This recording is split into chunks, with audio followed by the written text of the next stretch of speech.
ಕಾರ್ಯಕ್ರಮಕ್ಕೆ ತಮಗೆ ಆದಂತ ಸ್ವಾಗತ. ಮೊದಲನೇದಾಗಿ ತಮ್ಮ ಸ್ವಪರಿಚಯ ಹಾಗೂ ತಮ್ಮ ಗ್ರಾಮ ಪಂಚಾಯತಿ ವಿಶೇಷ ಪರಿಚಯ ನಮ್ಮ ವೀಕ್ಷಕರಿಗಾಗಿ ತಿಳಿಸ್ಕೊಡಿ.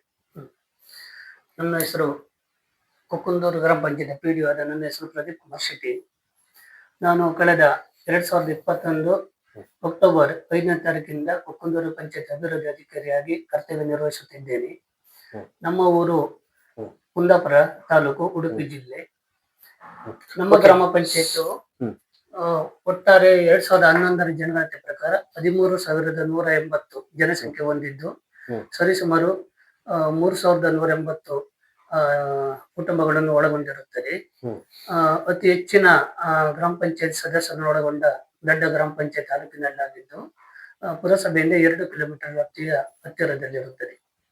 ಸರ್, ಇವತ್ತು ನಿಮ್ಮ ಪಂಚಾಯಿತಿ ಅತಿ ಹೆಚ್ಚು ಸದಸ್ಯ ಸಂಖ್ಯೆ ಅಂತಂದ್ರೆ ಎಷ್ಟು ಸದಸ್ಯ ಸಂಖ್ಯೆ ಇದೆ ಇಲ್ಲಿ? ಜನಸಂಖ್ಯೆ ಆಗಿರ್ಬೋದು, ಭೌಗೋಳಿಕ ವಿಸ್ತರಣದಲ್ಲಾಗಿರ್ಬೋದು, ಏನ್ ಬೇಸಿಕ್ ಮಾಹಿತಿ ಇದಕ್ಕೆ? ನಮ್ಮ ಗ್ರಾಮ ಪಂಚಾಯತ್ನಲ್ಲಿ ಒಟ್ಟು 33 ಸದಸ್ಯರನ್ನು ಒಳಗೊಂಡ ತಾಲೂಕಿನ ಅತಿ ದೊಡ್ಡ ಗ್ರಾಮ ಪಂಚಾಯತ್ ಆಗಿರುತ್ತದೆ.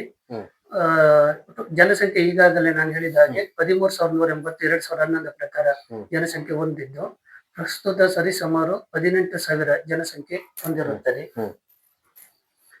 ಸೊ ನಿಮ್ಮ ಪಂಚಾಯಿತಿ ಧಾರ್ಮಿಕತೆಯಲ್ಲೂ ಕೂಡ ಬಹಳ ಪ್ರಸಿದ್ಧತೆ. ಈ ಧಾರ್ಮಿಕತೆ ಕುರಿತಂತಿರ್ತಕ್ಕಂಥ ವಿಚಾರಗಳಲ್ಲಿ ಏನೆಲ್ಲ ತಿಳಿಸ್ಕೊಡ್ಬಹುದು? ಕೊಕ್ಕುಂದೂರು ಗ್ರಾಮ ಪಂಚಾಯತ್ ನಲ್ಲಿ ಧಾರ್ಮಿಕತೆಗೆ ಅನುಗುಣವಾಗಿ ಶ್ರೀ ದುರ್ಗಾ ಪರಮೇಶ್ವರಿ ದೇವಸ್ಥಾನ ಒಂದು ದೇವಸ್ಥಾನ ಒಳಗೊಂಡಿರುತ್ತದೆ. ಅದೇ ರೀತಿ ನಕ್ರೆಯಲ್ಲಿ ಕೂಡ ಮಹಾಲಿಂಗೇಶ್ವರ ದೇವಸ್ಥಾನ ಕೂಡ ಈ ಒಂದು ಗ್ರಾಮ ಪಂಚಾಯತ್ ವ್ಯಾಪ್ತಿಯಲ್ಲಿ ಇರುತ್ತದೆ. ಅದೇ ರೀತಿ ನಕ್ರೆಯಲ್ಲಿ ಒಂದು ಕ್ರಿಶ್ಚಿಯನ್ ಒಂದು ಚರ್ಚ್ ಕೂಡ ಒಳಗೊಂಡಿರುತ್ತದೆ. ಆಮೇಲೆ ಮುಸ್ಲಿಂ ಇದು ನೇರಳೆಪರಕೆಯಲ್ಲಿ ಒಂದು ಮಸೀದಿಯನ್ನು ಒಳಗೊಂಡಿರುತ್ತದೆ. ಸರ್, ನಿಮ್ಮ ಒಂದು ಪಂಚಾಯಿತಿ ಜನಸಂಖ್ಯೆಯಲ್ಲೂ ಕೂಡ ದೊಡ್ಡದಾಗಿದ್ದು ಮತ್ತೆ ಕೈಗಾರಿಕಾ ಪ್ರದೇಶ ಕೂಡ ಇದೆ. ಸೊ ಕೈಗಾರಿಕಾ ವಿಚಾರದಲ್ಲಿ ಬಂದಾಗ ಯಾವ್ಯಾವ ರೀತಿ ಇವತ್ತಿಲ್ಲಿ ಕೈಗಾರಿಕೆಯ ಒಂದು ಕಂಪನಿಗಳಿದೆ ಅಂತ? ಈ ಗ್ರಾಮ ಪಂಚಾಯತ್ ವ್ಯಾಪ್ತಿಯಲ್ಲಿ ಅತಿ ಹೆಚ್ಚು ಕೈಗಾರಿಕೆ ಎಂದರೆ ಇವಾಗ ಕಲ್ಲು ಕಟ್ಟಿಂಗ್ ನಮ್ದು ಬರುತ್ತೆ, ಸ್ಟೋನ್ ಕಟ್ಟಿಂಗ್ ಅಂತ ದೇವಸ್ಥಾನಕ್ಕೆ ಇಂಥದಕ್ಕೆಲ್ಲ ಸರಬರಾಜು ಆಗುತ್ತದೆ. ಅದೊಂದು ಫ್ಯಾಕ್ಟರಿ ಗ್ರಾಮ ಪಂಚಾಯತ್ ವ್ಯಾಪ್ತಿಯಲ್ಲಿ 10 ಫ್ಯಾಕ್ಟರಿ ಒಳಗೊಂಡಿರುತ್ತದೆ. ಅದೇ ರೀತಿ ತೆಂಗಿನ ಎಣ್ಣೆ ಉತ್ಪಾದನೆ 2 ಗ್ರಾಮ ಪಂಚಾಯತ್ ಅಲ್ಲಿ ಕಂಪನಿ ಒಳಗೊಂಡಿರುತ್ತದೆ. ಅದಲ್ಲದೆ ಒಂದು ಪೇಂಟ್ ಕಂಪನಿ ಕೂಡ ಈ ಗ್ರಾಮ ಪಂಚಾಯತ್ ವ್ಯಾಪ್ತಿಯಲ್ಲಿ ಕಾರ್ಯನಿರ್ವಹಿಸುತ್ತಿದೆ. ಓಕೆ ಸರ್, ಈಗ ನಿಮ್ಮ ಪಂಚಾಯಿತಿ ಇವತ್ತು ಕೈಗಾರಿಕಾ ಮತ್ತು ವಾಣಿಜ್ಯ ಮಂಡಳಿಗಳು ಅಂದ್ರೆ ವಾಣಿಜ್ಯ ಮಳಿಗೆ ಕೂಡ ಉಂಟು ನಿಮ್ಮ ಪಂಚಾಯತಿ ವ್ಯಾಪ್ತಿಯಲ್ಲಿ. ಸೊ ಕೈಗಾರಿಕೆಯಿಂದ ಯಾವ ರೀತಿ ಆರ್ಥಿಕತೆಯಲ್ಲಿ ತಮ್ಮ ಪಂಚಾಯತಿಗೆ ಸಹಕಾರಿಯಾಗುತ್ತೆ? ಮೊದಲನೇದಾಗಿ ಬೇಸಿಕ್ಲಿ ಕೈಗಾರಿಕೆಯ ಒಂದು ಇದರಲ್ಲಿ CRS ಫಂಡ್ ಆಗಿರ್ಬೋದು ಇತ್ಯಾದಿ ಸಹಕಾರಗಳನ್ನ ಯಾವ ರೀತಿ ಸಿಗುತ್ತೆ ಅಭಿವೃದ್ಧಿ ಕಾರ್ಯಗಳಿಗೆ ಆರ್ಥಿಕತೆಯಲ್ಲಿ? ಅದೇ ಈ ಗ್ರಾಮ ಪಂಚಾಯತ್ ವ್ಯಾಪ್ತಿಯಲ್ಲಿ ಕೈಗಾರಿಕೆಗೆ ಅನುಗುಣವಾಗಿ ನಾವು ಹೇಳ್ಬೇಕಂದ್ರೆ, ಕೈಗಾರಿಕೆಯಲ್ಲಿ ಈ ಗ್ರಾಮ ಪಂಚಾಯತ್ ಅಲ್ಲಿ ಜಾಸ್ತಿಯನ್ನು ಕೈಗಾರಿಕೆಯನ್ನು ಒಳಗೊಂಡಿರುವುದಿಲ್ಲ. ಈ ಗ್ರಾಮ ಪಂಚಾಯತಿಯಲ್ಲಿ ಆಲ್ಮೋಸ್ಟ್ 4,600 ಮನೆಗಳನ್ನು ಒಳಗೊಂಡಿರುತ್ತದೆ.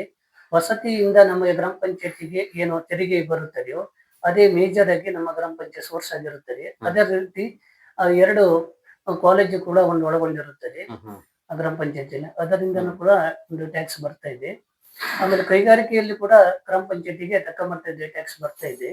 ಒಟ್ಟಾರೆಯಾಗಿ ಗ್ರಾಮ ಪಂಚಾಯತ್ ಆರ್ಥಿಕತೆಯಲ್ಲಿ ಒಂದು ತಾಲೂಕಿನ 2ನೇ ಆರ್ಥಿಕತೆ ಹೊಂದಿರುವ ಅತಿ ಹೆಚ್ಚು ಇನ್ಕಮ್ ಹೊಂದಿರುವ ಗ್ರಾಮ ಪಂಚಾಯತ್ ಆಗಿರುತ್ತದೆ. ಹಾಗಿದ್ರೆ ಮೊದಲನೇದಾಗಿ ಯಾವ್ದು ಬರುತ್ತೆ? ಪಕ್ಕದ ನಿತ್ಯ ಗ್ರಾಮ ಪಂಚಾಯತ್ ಗ್ರಾಮ ಪಂಚಾಯತಿ ಅಂತ ಹೇಳಿ. ಓಕೆ ಸರ್, ಈಗ ಇನ್ನೊಂದು ವಿಚಾರದಲ್ಲಿ ಬಂದಾಗ ನಿಮ್ಮ ಗ್ರಾಮ ಪಂಚಾಯತಿ ಇವತ್ತೇನು ವಾಣಿಜ್ಯ ಒಂದು ಕೇಂದ್ರ ಬಿಂದು ಅಂತಕ್ಕಂಥದ್ದು ಕೂಡ ಗುರುತಿಸ್ಕೊಳ್ಳುತ್ತೆ.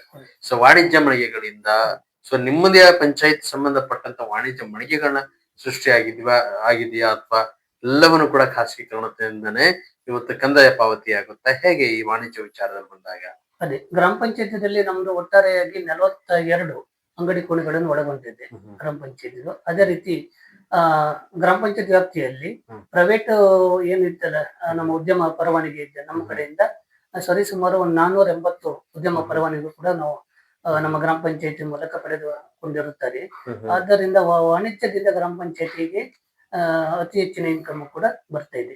ಸರಿಗೆ ನಿಮ್ಮ ಪಂಚಾಯತಿ ಒಂದು ವಿಚಾರದಲ್ಲಿ ಬಂದಾಗ ಸ್ವಯಂ ಪ್ರೇರಿತವಾಗಿ ಬಂದು ಕಂದಾಯ ಕಟ್ಟತಕ್ಕಂಥದ್ದು ಕೂಡ ಇದೆ. ಇಲ್ಲಿನ ಸಾರ್ವಜನಿಕರನ್ನ ಯಾವ ರೀತಿ ಕಂದಾಯದ ಒಂದು ವಿಚಾರದಲ್ಲಿ ಡೆವಲಪ್ಮೆಂಟ್ ಗಳಾಗುತ್ತೆ ಅನ್ನೋದನ್ನ ತಾವು ತಿಳಿಸ್ಕೊಡ್ತೀರಿ? ಗ್ರಾಮ ಪಂಚಾಯತ್ ವ್ಯಾಪ್ತಿಯಲ್ಲಿ ನಾವು 1 ಏಪ್ರಿಲ್ ಇಂದ ಏನು ಜೂನ್ ತನಕ 3 ತಿಂಗಳಲ್ಲಿ ಏನು 5% ಇತ್ತಲ್ಲ ನಮ್ದು 2025 ತೆರಿಗೆಗಳು ದರಗಳು ಒಂದು ರೂಲ್ಸ್ ಪ್ರಕಾರ 5% ಅವರಿಗೆ ರಿಯಾಯಿತಿ ಇದೆ.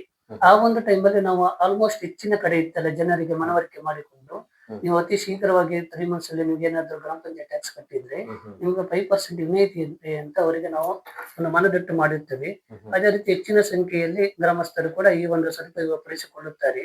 ಅದಲ್ಲದೆ ನಮ್ಗೆ ಏನು ಮಾರ್ಚ್ ಎಂಡ್ ಒಳಗಡೆ ಏನು ಟ್ಯಾಕ್ಸ್ ವಸೂಲಾತಿ ಇದೆಯೋ ಅದನ್ನು ನಾವು ಏಪ್ರಿಲ್ ಅದನ್ನು ನಾವು ಜನವರಿ ನಂತರ ನಾವು ಖುದ್ದಾಗಿ ಮನೆ ಮನೆಗಳಿಗೆ ಭೇಟಿ ನಾವು ಮತ್ತೆ ನಮ್ಮ ಏನು ಬಿಲ್ ಕಲೆಕ್ಟರ್ ಆಮೇಲೆ ಗ್ರಾಮ ಪಂಚಾಯತ್ ಸಿಬ್ಬಂದಿಗಳು ಎಲ್ಲಾ ಕಡೆ ಮನೆಗಳಿಗೆ ಭೇಟಿ ಕೊಟ್ಟು ವಸೂಲಾತಿಗೆ ನಿಯಮಾನುಸಾರ ಕ್ರಮ ಕೈಗೊಳ್ತಾ ಇದ್ದೇವೆ. ಓಕೆ ಸರ್, ಇವತ್ತು ಸಾರ್ವಜನಿಕರಾಗಿರ್ಬೋದು, ಕೈಗಾರಿಕೆಯ ಒಂದು ಆರ್ಥಿಕತೆ ಸಹಕಾರ ಆಗಿರ್ಬೋದು, ವಾಣಿಜ್ಯದ ಆರ್ಥಿಕತೆ ಸಹಕಾರದಿಂದ ಇವತ್ತು ಸಾಕಷ್ಟು ಅಭಿವೃದ್ಧಿ ಕಾರ್ಯ ಮಾಡಿ ನಿಮ್ಮ ಪಂಚಾಯತಿ ಗಾಂಧಿ ಗ್ರಾಮ ಪುರಸ್ಕಾರ ಕೂಡ ಪಡ್ಕೊಂಡಿರ್ತಕ್ಕಂಥ ವಿಚಾರದಲ್ಲಿ ಹೇಗ್ ಸಾಧ್ಯತೆ ಆಯ್ತು, ಹೇಗೆಲ್ಲ ಮಾಡೋಕೆ ಅನುಕೂಲತೆ ಆಯ್ತು ಅನ್ನೋದ್ರ ಬಗ್ಗೆ ತಿಳಿಸ್ಕೊಡ್ತೀರಿ ಗಾಂಧಿ ಗ್ರಾಮದ ವಿಚಾರದಲ್ಲಿ.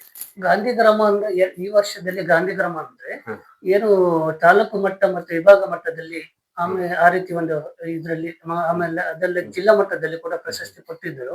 ಕಾರ್ಕಳ ಮಟ್ಟದಲ್ಲಿ ನಮ್ಮ ಈ ವರ್ಷದಲ್ಲಿ 2024-25ರಲ್ಲಿ ಗಾಂಧಿ ಗ್ರಾಮ ಪುರಸ್ಕಾರಕ್ಕೆ ನಾವು ಆಯ್ಕೆಯಾಗಿದ್ದೇವೆ. ಏನು ಗಾಂಧಿ ಗ್ರಾಮ ಪುರಸ್ಕಾರದಲ್ಲಿ ಏನು ಪ್ರಶ್ನಾವಳಿ ಕೇಳ್ತಾರೋ ಅದರ ಪ್ರಕಾರ ನಾವು ಗ್ರಾಮ ಪಂಚಾಯತಿಯಿಂದ SLRM ಆಮೇಲೆ ಕುಡಿಯುವ ನೀರು ಆಮೇಲೆ ಮೂಲಭೂತ ಸೌಕರ್ಯ ಅದು ಎಲ್ಲದಕ್ಕೂ ಕೂಡ ಒಂದು ಅಂಕಗಳನ್ನು ನೀಡುತ್ತಾರೆ.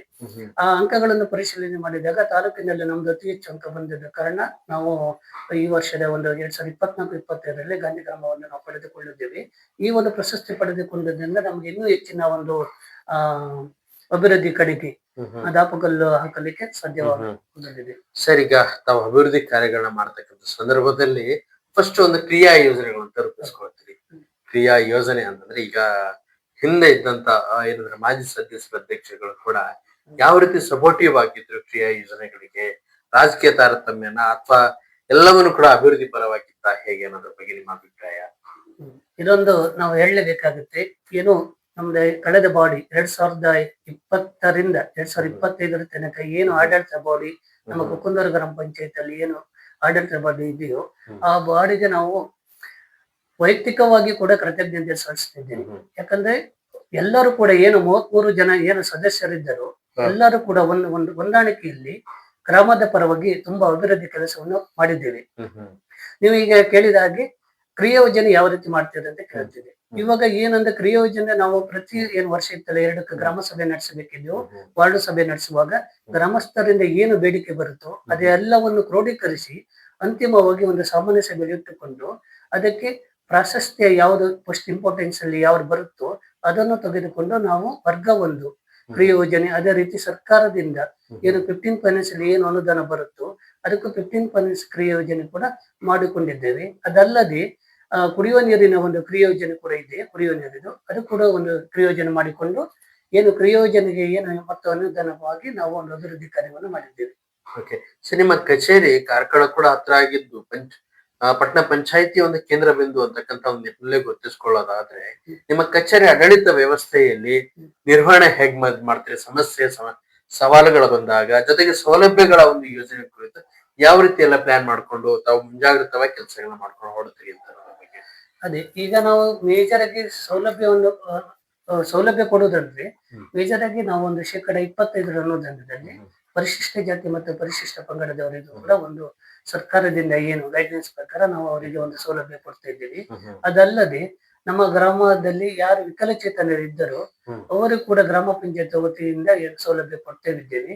ಅದೇ ರೀತಿ ನಮ್ಮ ಸ್ತ್ರೀ ಶಕ್ತಿ ಇದರಿಂದ ಯೂನಿಯನ್ ಸಂಘದಿಂದ ಅವರಿಗೂ ಕೂಡ ಸ್ವ ಉದ್ಯೋಗ ಮಾಡುವುದಾದ್ರೆ ಅವರಿಗೂ ಕೂಡ ಸಂಘದಿಂದ ಅವರಿಗೆ ಸಹಾಯಧನ ಕೂಡ ಕೊಡ್ತಾ ಇದ್ದೇವೆ. ಓಕೆ ಸರ್, ನಗರಕ್ಕೆ ಬಹಳ ಹತ್ರ ಆಗಿರತಕ್ಕಂತ ಒಂದು ಕಾರಣದಲ್ಲಿ ಶಿಕ್ಷಣದ ವ್ಯವಸ್ಥೆ ಮತ್ತು ಇಲ್ಲಿ ಸ್ವಚ್ಛತೆ ಸಂಬಂಧಪಟ್ಟ ಹಾಗೆ ಯಾವ ರೀತಿ ಕೆಲಸ ನಡೆಯುತ್ತೆ ರೂಟೀನ್ ಆಗಿ, ಡೈಲಿ ರೂಟೀನ್ ಅಲ್ಲಿ? ಈಗ ಶಿಕ್ಷಣಕ್ಕೆ ಸಂಬಂಧಿಸಿದಂತೆ ಕುಕ್ಕುಂದೂರಲ್ಲಿ ನಿಮ್ಗೆ ಗೊತ್ತಿರುವ ಹಾಗೆ ಅಜೇಕರು ಪದ್ಮಗೋಪಾಲ್ ಎಜುಕೇಶನ್ ಟ್ರಸ್ಟ್ ಅಂತ ಒಂದು ಎಜುಕೇಶನ್ ಸಂಸ್ಥೆ ಇದೆ. ಅದು ನಮ್ಮ ರಾಜ್ಯದ ವಿವಿಧ ಕಡೆಯಿಂದ ಕೂಡ ಪ್ರತಿಷ್ಠಿತ ವಿದ್ಯಾಸಂಸ್ಥೆ ಆಗಿರೋದರಿಂದ ತುಂಬಾ ಜನ ಅಡ್ಮಿಷನ್ ಆಗ್ತಾ ಇದ್ದಾರೆ. ಅದಲ್ಲದೆ KMS ಕೂಡ ಅಂತ ಒಂದು ಎಜುಕೇಶನ್ ಸೊಸೈಟಿ ಇದೆ ಕೂಡ. ಅದಲ್ಲದೆ ಸರ್ಕಾರಿ ಶಾಲೆ ಮತ್ತು ಪ್ರೌಢಶಾಲೆ ಕೂಡ ಒಳಗೊಂಡಿರುತ್ತದೆ. ಆ ಎಜುಕೇಶನ್ ಅಲ್ಲಿ ಇಲ್ಲಿ ಎಲ್ಲರೂ ಕೂಡ ಒಂದು ಉತ್ತಮವಾದ ಸೌಲಭ್ಯ ಹೊಂದಿರುತ್ತೆ ಗ್ರಾಮದಲ್ಲಿ. ಓಕೆ ಸರ್, ನಗರಕ್ಕೆ ಹೊಂದ್ಕೊಂಡಿರ್ತಕ್ಕಂಥ ಗ್ರಾಮ ಪಂಚಾಯತಿ ಧಾರ್ಮಿಕತೆ ಮತ್ತು ಕೈಗಾರಿಕೆ ವಾಣಿಜ್ಯ ಇವೆಲ್ಲವನ್ನು ಕೂಡ ಇದ್ದಂತ ನಿಮ್ಮ ಪಂಚಾಯಿತಿ ಪ್ರಮುಖವಾಗಿ ಸ್ವಚ್ಛತೆ ನಿರ್ವಹಣೆಯಲ್ಲಿ ಯಾವ ರೀತಿ ಸಮಸ್ಯೆಯನ್ನು ಎದುರಿಸ್ತಾ ಇದೆಯಾ, ಯಾವ ರೀತಿ ನಿರ್ವಹಣೆ ಮಾಡುತ್ತೆ ಅಂತ ಅದ್ರ ಬಗ್ಗೆ ಈಗ ಯಾವ ರೀತಿ ತಿಳಿಸ್ಕೊಡ್ತೀರಿ? ಸ್ವಚ್ಛತೆ ಅಂದ್ರೆ ನಮ್ಮಲ್ಲಿ ಈಗ ನಾವು ಒಣ ತ್ಯಾಜ್ಯ ಏನಿದೆಯೋ, ಆ ಒಣ ಕಸ ಏನಿದೆಯೋ ಅದನ್ನ ನಾವು ಪ್ರತಿ ಮನೆಯಿಂದ ಎಲ್ಲ ಮನೆಯಿಂದ ಸಂಗ್ರಹಿಸ್ತಾ ಇದ್ದೇವೆ. ಅದೇ ರೀತಿ ಯೂಸರ್ ಪೀಸ್ ಕೂಡ ನಾವು ಆಗ್ತಾ ಇದ್ದೇವೆ. ಅದಲ್ಲದೆ ಕಮರ್ಷಿಯಲ್ ಇದು ಕೂಡ ನಾವು ಕೆಲವೊಂದು ಕಸವನ್ನು ಕೂಡ ತಕೊಳ್ತಾ ಇದ್ದೇವೆ. ಒಣ ಕಸ ಕೂಡ ಒಂದು ಹಸಿ ಕಸ ಕೂಡ ತಕೊಳ್ತಾ ಇದ್ದೀವಿ. ಸ್ವಚ್ಛತೆಯಿಂದ ನಮ್ಮ ಗ್ರಾಮ ಪಂಚಾಯತಿಯಲ್ಲಿ ಪ್ರಮುಖವಾಗಿ 3 ವೆಹಿಕಲ್ ವ್ಯವಸ್ಥೆಯನ್ನು ಒಳಗೊಂಡಿರುತ್ತದೆ. ಅದರ ಮೂಲಕ ನಾವು ಪ್ರತಿದಿನ ಏನು ಭಾನುವಾರ ಒಂದು ಬಿಟ್ಟು ಉಳಿದ ಎಲ್ಲಾ ದಿನದಲ್ಲೂ ಕೂಡ ನಮ್ಮ ಸ್ವಚ್ಛತೆಯಲ್ಲಿ ಒಟ್ಟು 7 ಜನ ವರ್ಕರ್ ಇದ್ದಾರೆ. ಅವರ ಜೊತೆಲಿ ನಾವೊಂದು ಸ್ವಚ್ಛತೆಯಾಗಿ ಮಾಡ್ಕೊಂಡು ಹೋಗ್ತೇವೆ. ಓಕೆ, ನಮ್ಮ ಈ ಒಂದು ಸಂದರ್ಶನ ಕೆಲವೊಂದಿಷ್ಟು ವಿಚಾರಗಳಲ್ಲಿ ನಾವು ನಿಮ್ಮ ಜೊತೆಗೆ ಕಮ್ಯುನಿಕೇಶನ್ ಮಾಡತಕ್ಕಂಥ ಸಂದರ್ಭದಲ್ಲಿ ತಮಗೆ ಏನ್ ಅನಿಸ್ತು, ತಮ್ಮ ಅಭಿಪ್ರಾಯ, ಅದರ ಜೊತೆಗೆ ಕೊನೆಯದಾಗಿ ನಮ್ಮ ಒಂದು ವೀಕ್ಷಕರಿಗೆ ನಿಮ್ಮ ಕೊನೆಯ ಸಂದೇಶದೊಂದಿಗೆ ಈ ಸಂದರ್ಶನ ಮುಕ್ತಾಯಗೊಳಿಸೋಣ.